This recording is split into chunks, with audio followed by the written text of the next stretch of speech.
Siia samasse nende kortermajade akende alla peaks juba 19. aprillil maanduma esimene suurüritus mitmete jadas, mis on planeeritud uuele uhkele Reidipargi alale. Peale esimest kohtumist elanikega on linna esindajad kahtleval seisukohal, kuid ettevõtjal on endiselt siht silme ees. Ega need paljud ju küsimused, mis olid elanikel, mis olid ka tegelikult minul, puudutasid ju peamiselt seda, et kuidas ikkagi ürituste korraldaja tagab selle, et müra ei kandu ümberkaudselt elanikele. Paraku need ja selliseid nagu ammendavaid vastuseid ei saanud ja seetõttu ikkagi pigem see veendumus nagu süvenes, et see Tivoli jaoks see plats ikkagi nagu kõige õigem koht ei ole. Ettevõtja kinnitas meile kogu 2 tundi kestnud kohtumise ajal põhiliselt ühte sõnumit, milleks oli see, et nad on avatud kogu aeg aruteludeks, aga nad ei ole siiamaani leidnud kellegi kontakti, kellega neid arutelusid pidada. Et ettevõtja see ettekanne oli tegelikult nagu viisakalt öeldes mitte midagi ütlev ja otseselt öeldes tegelikult täiesti naeruväärne ja solvav. Reidipargi alal üritusi ilma tegevusloata turundava Yes Eventsi esindajad Daniil Kusnetsovi ei õnnestunud meil tänase päeva jooksul tabada. Mobiilitelefon, millele te helistate, on hetkel hõivatud. Maaomanike ehk Tristania OÜ esindaja Lagle Jõekalda suunas meid omakorda Reidipargi projektijuhini. Meie tegeleme kinnisvaraga, meie ei taotle üritusi, meile lihtsalt öeldi, meil on lepingus kirjas, palun tahate üritust, ise ajate load korda, tehke üritus, ei aja. Aga Reidipark kui selline idee sellest meelelahutusalast on Tristania OÜ. See nagu arenes sealt paralleelselt välja, kui nad ütlesid, nad võivad seal selliseid üritusi teha, siis me mõtlesime, kui nad meile raha sisse toovad, siis me võime ju seal midagi kogukonnale anda. Aga tundub tänaseks on see asi juba nii suureks, kuidas ma ütlen, üle paisutud ja nii palju valeinfot levib, et me tuleme kindlasti ise välja õige infoga. Aga teile endale tundub selline lahendus mõistlik, et kortermajade all on siin rändsirkus ja Tivoli? Ei, mul ei tundu see mõistlik ja selleks me käisime ka spetsiaalselt, sõitsin ise isiklikult Riiga, käisin mõõdistamas, kui palju sealt lärmi ja kisajaga ära tuleb ja kui häirib see on. Eks ma olen samamoodi mures. Kesklinna vanem Sander Andla otsustas omalt poolt, et tema vähemalt esimese 3 ürituse jaoks tegevusluba ei kooskõlasta. See aga ei tähenda, et kohalikud saaksid kergemalt hingata.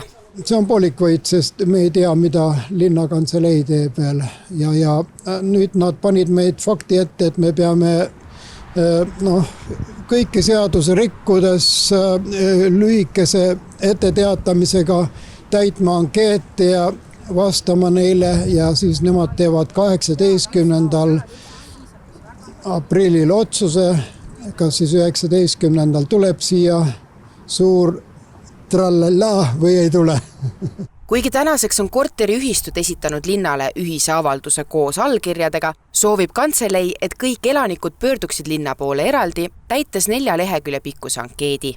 Selleks on aega 1,5 päeva. Praegu tundub küll niimoodi, et siis Tallinna linna kantselei ei ole küll kuidagi elanike või seda kogukonda abistav, et pigem nagu need tegevused, mida nad praegu teevad, on oma olemuselt ikkagi takistavad igasugust kogukonna sellist sisulist arutelude pidamist või ühisele mingisugusele seisukohale või meelsusele jõudmisse. Jah, need nagu kuupäevad võiksid olla pikemad, teisalt ma nagu arvan ka seda, et ega see mure on ju suur, pinge on üleval, et ma arvan, et siin nagu mõistlik on ka nagu linnavaates toimetada nagu operatiivselt. Esmaspäevane koosolek tekitas elanikes aga veel kord uued kahtlused, just kui toimuks linna kantselei ja ettevõtja vahel kokkumäng. Seal koosolekul tuli väga selgelt välja elanike väga tugev vastuseis sellele meelelahutustegevusele, aga siis kohal olnud linnamajanduse osakonna linnakeskkonna talitluse juhataja Aigar Palsner kohapeal tundus olevat väga motiveeritud kogu selle Tivoli ja tsirkuse ja muude avalike ürituste jaoks siis loa väljastamisest. Arutelu väitel tõesti siis kaitses Aigar Palsner suhteliselt jäägitult ainult arendaja huve ja seisukohti. Aigar Palsner oli kohalike jaoks ka esmane kontakt, kellele hakkasid nad aasta tagasi esitama küsimusi platsil toimuva ehituse kohta. Tunded on väga segased, sellepärast, et siis kui me esimese päringu tegime juuli keskel, saime vastuse linna ehitusjärelevalve osakonnalt. See oli väga imelik vastus, tekitas veel rohkem segadust, aga vastusega koos lõppesid tööd objektil nii kui seina.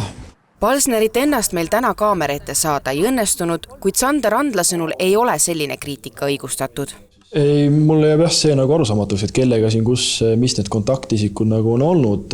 Mina ütleks nagu seda, et pigem võib-olla, kui siin ka küsimused on olnud erinevate nagu, üks teema, mis seal tõstatas, et kas need nagu mänguväljakud tivolid vajavad kehisluba või nagu mitte.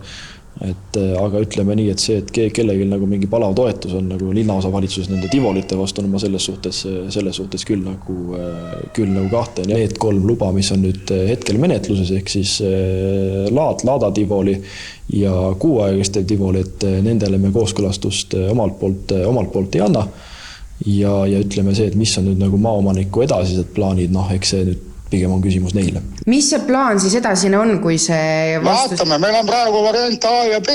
Ehk A on see, et minna seda suunda edasi, tundub, et sellega ei taha tegeleda, aga meie ei saa lepingut lõhkuda. Vaatame, mis linn nendele korraldajatele ütleb, kas nad saavad oma üritused või ei saa. Kui ei saa, siis meil on variant B, me anname selle kellegi teisele rendile, kellel ei ole vaja neid lubasid. Ongi kõik, väga lihtne. Meil on ju suur projekt Reidi pargiga seoses, ega me ei jäta seda maad selliseks. Seal ei ole kõik need üritused on ju ajutised. Need on ju kõik nagu rändtirtsud. Me hakkame tegelema uut detailplaneeringut, ehk kogu Reidi pargi ala tuleb ju korterelamute ja ärimajaga. Ma ei saa sellest praegu rohkem rääkida. Ürituste osas on pall nüüd linnakantselei käes, kes peab otsustama, kas Kadrioru inimesed saavad enda akna alla rändtsirkuse või mitte.